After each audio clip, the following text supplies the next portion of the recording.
به مردم خیلی کمک میکنی.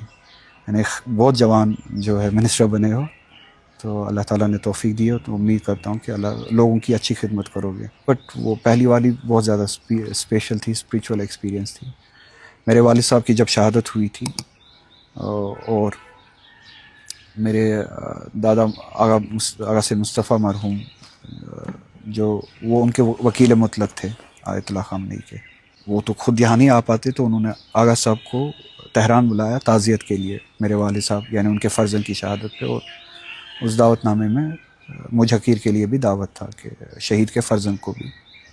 پہلے ملاقات میں کچھ ہدیہ ان سے ملا تھا جس میں کچھ چیزیں تھی, انگوٹھی تھی اور فلسطین کے لوگوں کی حمایت کی علامت جو ہے وہ چادر. تو لوگ اکثر ان سے مانگتے تھے اسی لیے وہ رکھتے بھی تھے.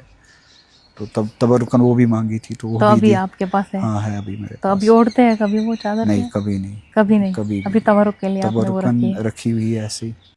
دوسری ملاقات جب میں منسٹر بنا, منسٹر کے بعد مجھے منسٹر بننے کے بعد مجھے زیارت پہ جانا تھا اور اسی زیارت میں شاید میں ایران بھی چلا گیا مشہد کی زیارت کے لیے.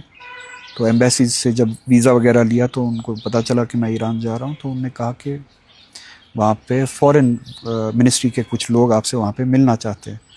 اب میں نے کہا اگر آپ کے فورن منسٹری کے لوگ مجھ سے وہاں پہ ملنا چاہتے ہیں میری ایک کنڈیشن ہے. انہوں نے کہا کہ کیا کنڈیشن ہے؟ میں نے کہا کہ مجھے آغا سے ملاقات کرنی ہے تو میری وہی کنڈیشن رہے گی.